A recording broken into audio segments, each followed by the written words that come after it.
Siempre será un privilegio para mí estar delante de ustedes en un sábado de mañana. Quiero pedirles que ustedes lleven en sus oraciones a la familia pastoral, especialmente por la esposa del pastor Norceli Menar, que puedan ustedes pedir y rogar al Padre para que Él haga su voluntad, siga haciendo su voluntad en la vida de la familia pastoral. Y vamos a orar esta mañana por la familia pastoral antes de nosotros empezar con la meditación, con el tema. Oremos. Padre, gracias te damos por la oportunidad que tú nos das de estar aquí reunidos.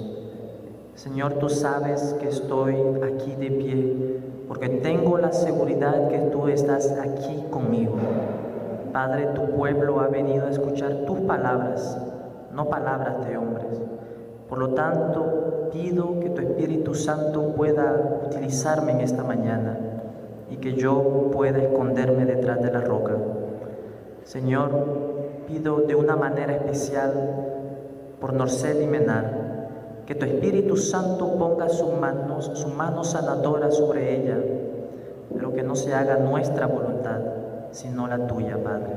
Dale fortaleza al pastor. Bendícelo grandemente para que el Señor pueda seguir trabajando para el avance de tu evangelio, de tu iglesia en esta tierra. Señor, en esta mañana al estudiar tu palabra, bendícela, Señor, y que podamos salir de aquí transformados por el Espíritu Santo. En el nombre de Jesús. Amén. Había una tradición hace tiempos, no aquí, en otra región, donde los que cultivaban solían guardar un pedacito de tierra para los espíritus.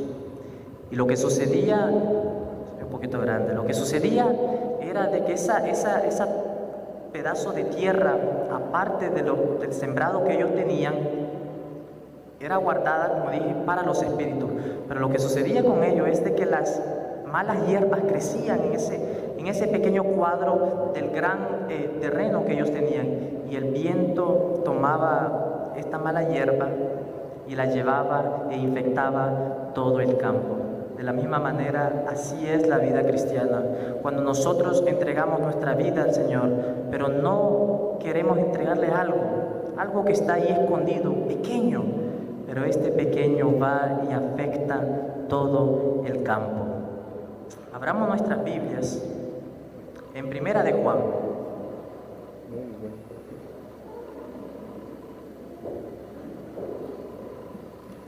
Primera de Juan, capítulo 1.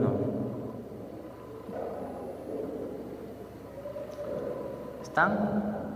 Primera de Juan, capítulo 1, versículos, vamos a leer del versículo 5 al 10.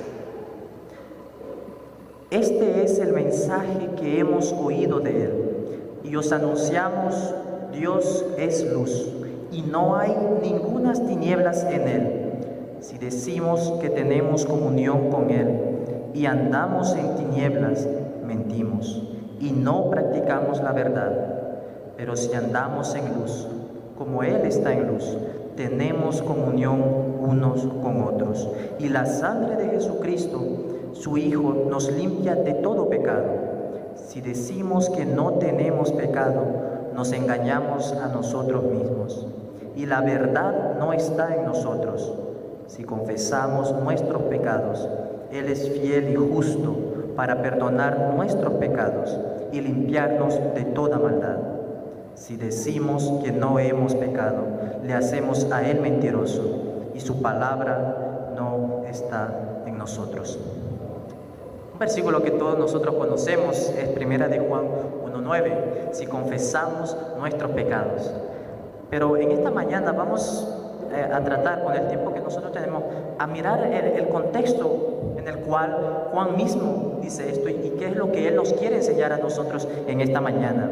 Miremos primeramente la estructura de estos versículos que acabamos de leer. En el versículo 6, en el versículo 8 y el versículo 10 comienzan con las mismas palabras: si decimos que. Y entre estos versículos encontramos el versículo 7 y el versículo 9.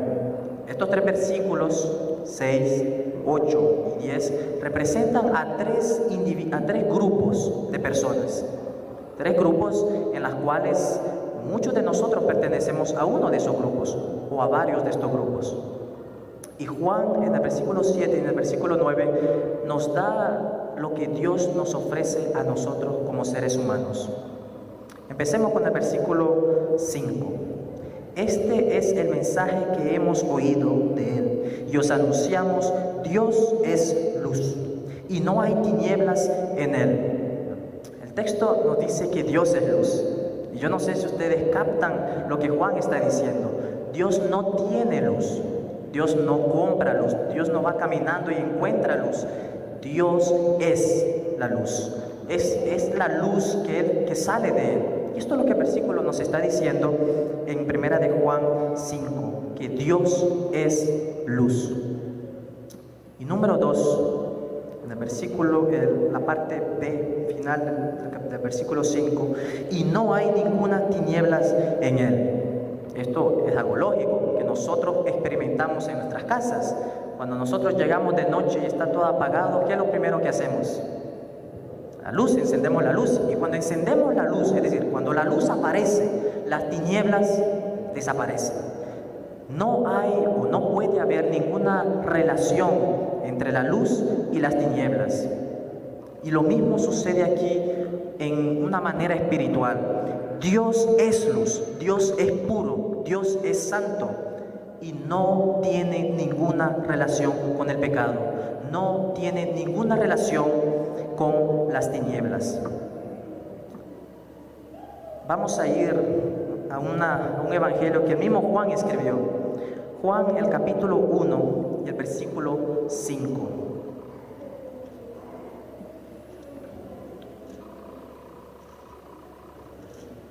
Juan, capítulo 1, versículo 5.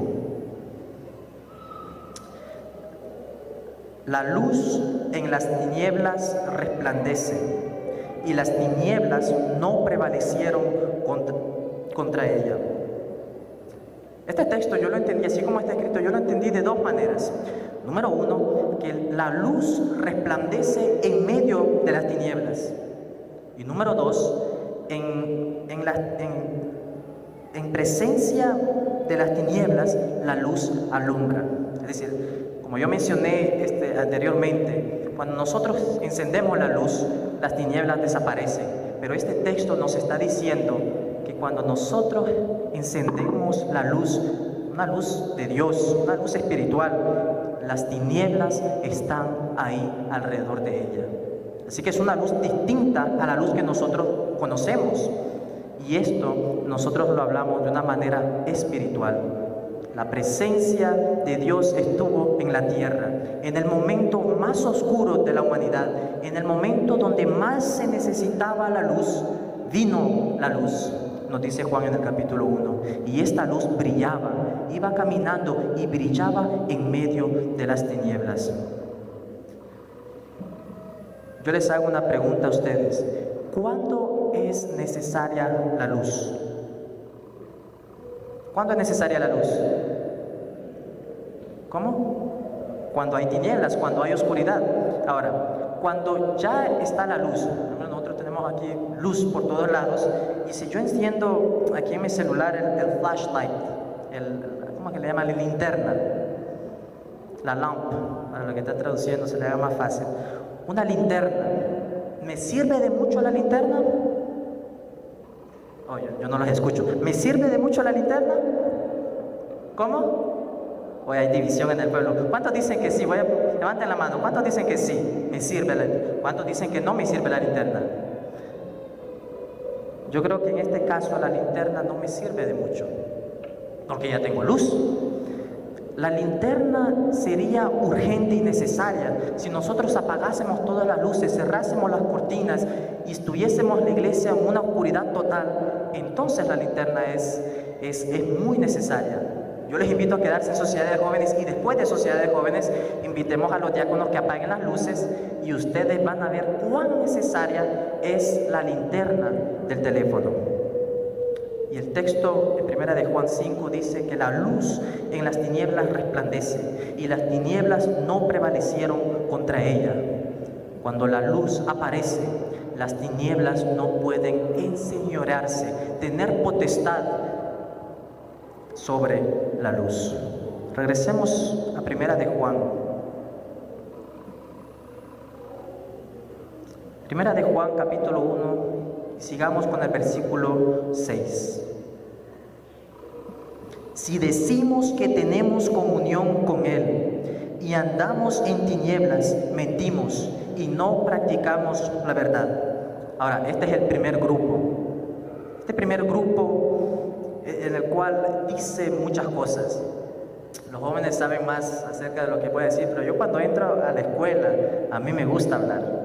Y si nosotros vamos a buscar en profesiones de personas que les gusta hablar, yo me imagino que al que trabaja en una radio tiene que gustarle hablar. Los pastores también, los pastores tienen que hablar. De eso yo creo que es que ellos viven, de hablar. Y aquí el versículo 6 es una declaración humana, es una declaración que sale del corazón del hombre. Si decimos que tenemos comunión con Él, esto es lo que el hombre aclama, que tenemos comunión con Él. Hoy miren, yo vine con corbata, además vengo con corbata todas las mañanas. Ustedes saben, yo traigo mi Biblia todos los sábados, tengo la lección de escuela sabática de maestros. Es más, soy maestro de escuela sabática. Y así hay muchas personas entre nosotros hoy que dicen que tienen una comunión con la luz, que tienen una comunión con Dios mismo. Pero el versículo, la parte B del versículo 6, y andan en tinieblas, la Biblia le llama mentirosos. Hermanos, si tú eres el único que te conoces, tú eres el único que sabes lo que hay en el fondo de tu corazón. Tú puedes venir con Biblia, tú puedes venir con corbata, tú puedes tener cargo en la iglesia, pero si tú no andas en la luz, no andas en comunión con Dios, la Biblia dice que estás mintiendo. Y yo en esta mañana quiero hacerles un llamado especial a cada uno de ustedes. Y es que busquemos en nuestra Biblia, busquemos en nuestra vida aquellas cosas que nos están apartando de una relación estrecha, de una comunión total con la luz. Y una de estas cosas que menciona Primera de Juan es la hipocresía. Que muchas personas vienen a la iglesia con su Biblia y oye, mira, qué bonito lo que está predicando allá el pastor, y regresan a sus casas a hacer lo mismo que hicieron durante 6 días. Y el Señor en esta mañana quiere llamarles a ustedes a un cambio, a reconocer que nosotros no andamos en perfecta comunión con Él, a un cambio y a decirle a Dios de que nosotros no estamos en comunión total con Él. Y reconozcamos que necesitamos de Dios. Pero este solamente es el primer grupo. La escala va aumentando con los otros 2 grupos. Pero después de este dicho del ser humano, viene un regalo, una oferta de parte de Dios. En el versículo 7. Pero si andamos en luz, como Él está en luz, tenemos comunión unos con otros, y la sangre de Jesucristo, su Hijo, nos limpia de todo pecado. En el versículo 6 había un grupo que decía que tenía comunión con Dios, pero no hacía lo que la luz hace. En términos de metáforas, se puede decir, no hace lo que Dios le dice, y nosotros tenemos los 10 mandamientos. ¿Cómo puede alguien decir que está en comunión con Dios, que tiene una relación estrecha con Dios, si no guarda la ley de Dios? Nuestra manera de hablar, nuestra manera de pensar, nuestra manera de vestir, tiene que hablar y decir, yo tengo comunión con Dios. Pero no solamente los sábados, también domingo, lunes, martes, miércoles, jueves y viernes. Todo el tiempo tenemos nosotros que mostrar que tenemos una comunión estrecha con Dios. Y el versículo 7 nos dice que si nosotros andamos realmente en la luz, con la luz, y la luz está en nosotros, tenemos comunión unos con otros. Y es esto algo muy lógico. Cristo, cuando vino a la tierra, tomó la naturaleza del hombre. Era Jesucristo mismo, Dios y hombre, el Dios hombre, como nosotros le llamamos. Y cuando nosotros nos acercamos a ese Dios hombre, estamos haciendo dos cosas. Nos acercamos a Dios a través de Jesucristo, y nos estamos acercando al hombre a través de Dios el hombre, Jesucristo. Es imposible acercarnos a Jesucristo sin acercarnos a los hombres, porque cuando nos estamos acercando a Jesucristo, nos estamos acercando a la naturaleza que Él tomó cuando decidió venir a morir en la cruz del Calvario. Una de las pruebas que nosotros tenemos de que si andamos en la luz es de que tenemos comunión unos con otros. Hay personas, yo he escuchado personas, seguramente no en esta iglesia, pero he escuchado personas que tratan de dividir a la iglesia, meten pensamientos divisivos entre la iglesia, y así dicen tener una comunión con Dios. Hermanos, no podemos tener una comunión con Dios si nosotros o lo que nosotros hacemos no muestra que tenemos una comunión con los hombres. Y la segunda parte, la sangre de Jesucristo, su Hijo, nos limpia de todo pecado. Ahora, no es lo que nosotros decimos lo que nos hace tener comunión con Dios. Es a través de la sangre de Jesucristo que nosotros podemos tener una relación estrecha, una comunión total con el Dios del cielo. Y el versículo 8 muestra a otro grupo, un grupo extraño y peligroso, así como el primero. Si decimos que no tenemos pecado, nos engañamos a nosotros mismos y la verdad no está en nosotros. Este segundo grupo no dice que no ha cometido pecado, pero dice no tenemos pecado. Este grupo dice que no peca, que ya no ha pecado. No dice que no ha pecado en el pasado, pero dice en el presente yo no peco. ¿Saben por qué? Porque yo estudio la Biblia todos los días. ¿Saben por qué? Porque yo oro todos los días. ¿Saben por qué? Porque vengo los domingos a Guerreros de la Oración. ¿Saben por qué? Porque soy vegetariano. Por eso es que yo no peco. Y este grupo puede ser que haya alguien en esta iglesia que se esté identificando con este grupo. Pero la Biblia nos dice que este dicho de hombre es falso y engañoso. La verdad no está en ellos. Hermanos, nosotros no podemos decir que nosotros hemos dejado de pecar por lo que nosotros hacemos. Nosotros no podemos decir que nosotros dejamos de pecar por lo que nosotros no hacemos o dejamos de hacer. La Biblia en el versículo 9 le da una respuesta a este grupo del versículo 8. Si confesamos nuestros pecados, Él es fiel y justo para perdonar nuestros pecados y limpiarnos de toda maldad. Si confesamos nuestros pecados, es decir, todo ser humano ha caído así como Adán y Eva cayeron. Nosotros tenemos eso adentro. Nosotros nos rebelamos contra la voluntad de Dios, por lo tanto todos somos pecadores. Romanos 3:23, por cuanto todos pecaron y están destituidos de la gloria de Dios.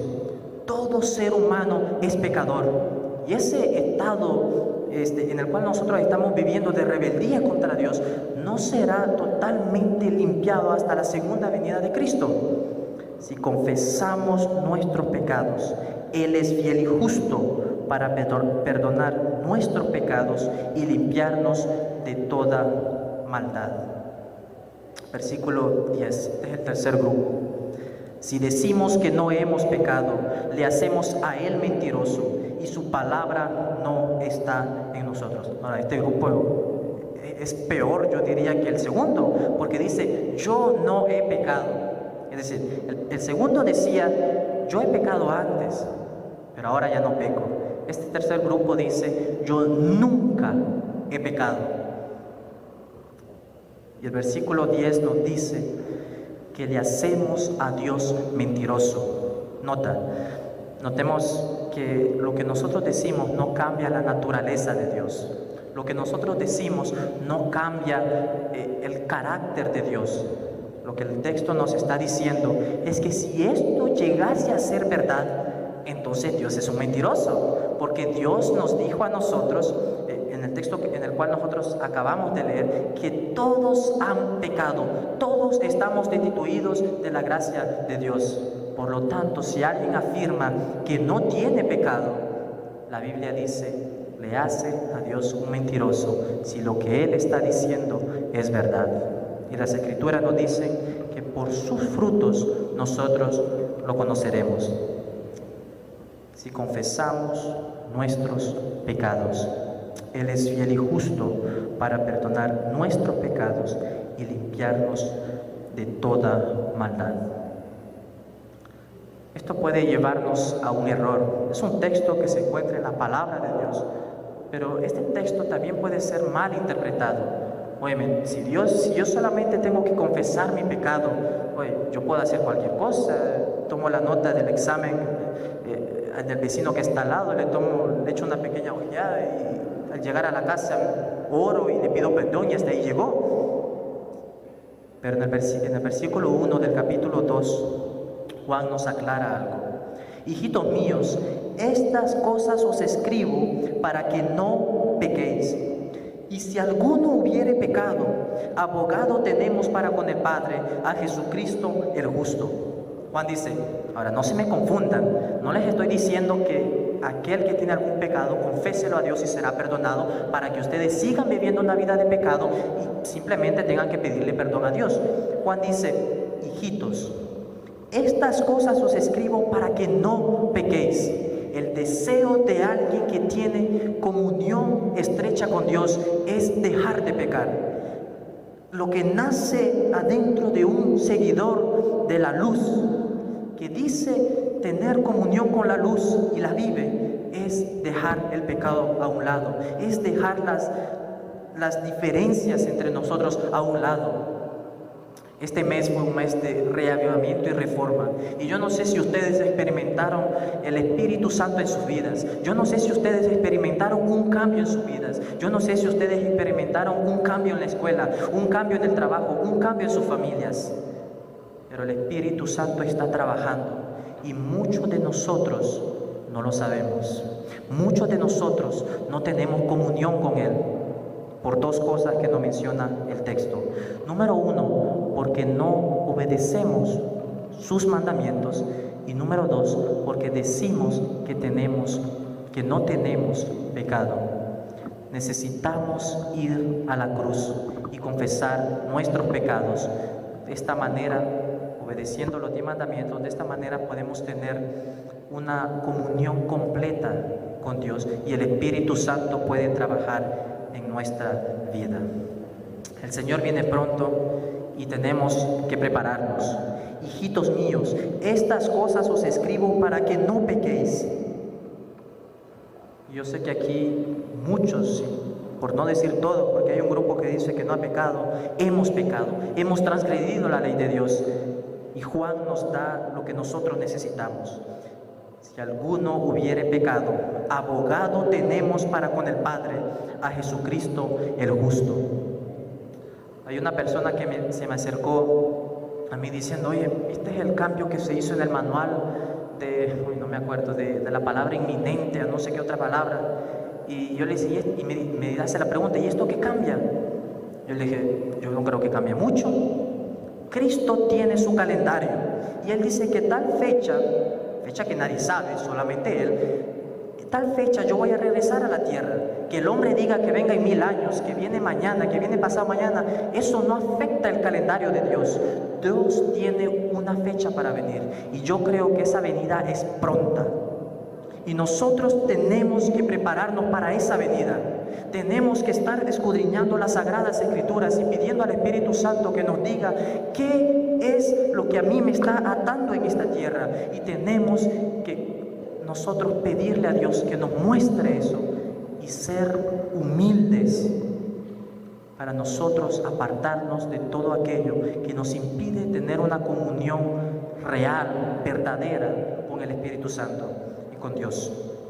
En el versículo 2 dice así, de Juan 2:2, primera de Juan 2:2, y Él es la propiciación por nuestros pecados, y no solamente por los nuestros, sino también por los de todo el mundo. El Señor nos ofrece a nosotros, a su Hijo, para nosotros ser limpios de todo pecado.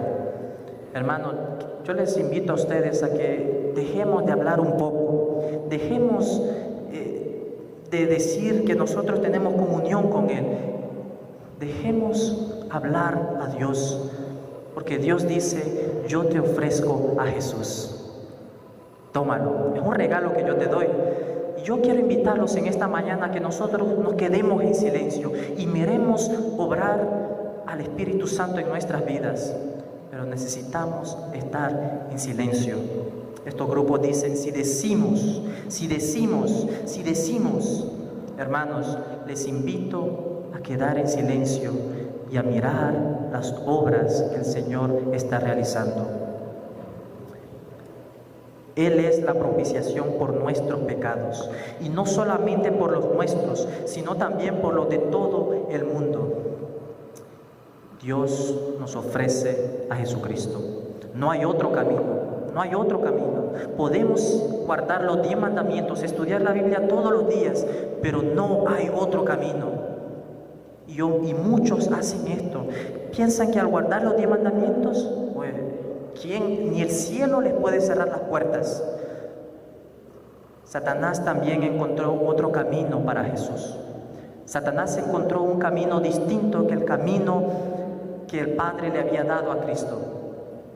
Tú viniste a rescatar los reinos de este mundo. Mira, yo te ofrezco un camino distinto. No tienes que ir a la cruz, no tienes que ir a dar tu vida allá. Tú sabes lo doloroso que es, lo que te va a doler.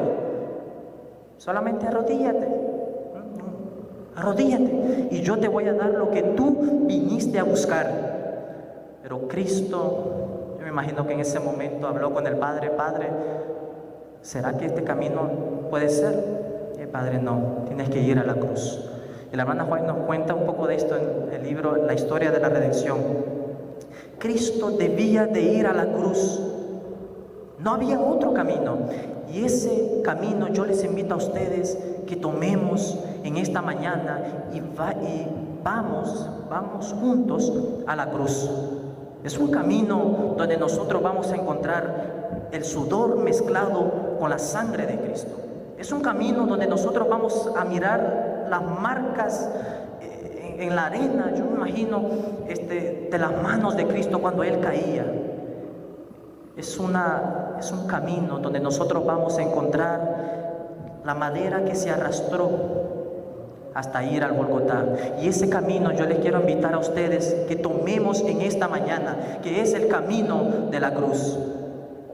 No necesitamos nosotros de ninguna otra cosa más que de Cristo, y de Cristo solamente.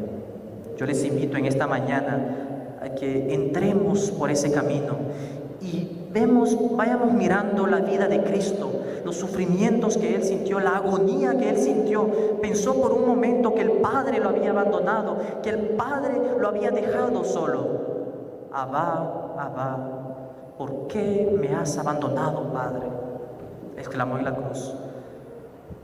La luz no puede tener separación con el pecado. La luz no puede tener una comunión con el pecado. Pero Cristo vino a tomar al ser humano, tomado de Dios, y los unió. Cristo estaba reconciliando en la cruz al hombre y a Dios. Reconcilió lo que ninguna otra persona podía reconciliar: al ser humano con Dios. Y el llamado en esta mañana es que tú y yo podamos llegar a la cruz, y no solamente ver la cruz, sino ser humildes ante esa cruz y rendirnos ante esa cruz. Que esa cruz pueda tener un efecto en nuestras vidas y que el Espíritu Santo entre en nuestras vidas y cambiarlas por completo. Voy a leer 2 citas del Espíritu de Profecía para que no digan que yo no creo en el don profético. La justicia exige que el pecado no sea meramente perdonado, sino que se ejecute el castigo de la muerte. Dios, al dar a su único Hijo, cumplió estos 2 requisitos. Al morir en lugar del hombre, Cristo cumplió el castigo y proveyó el perdón. Un perdón que solamente se encuentra en la cruz. Contemplad la cruz del Calvario. Allí está Jesús, quien dio su vida, no para que los hombres continuaran en el pecado, no para que tuvieran permiso para quebrantar la ley de Dios, sino para que por medio de su infinito sacrificio pudieran ser salvos de todo pecado. Y este es el anhelo que todo aquel que desea tener comunión con Dios tiene: salvos del pecado. Cristo nos vino a dar la salvación. La salvación no es un verbo, pero se puede conjugar en 3 tiempos: pasado, presente y futuro. Nosotros fuimos salvos, nosotros estamos siendo salvos y nosotros seremos salvos. Que el Señor les bendiga.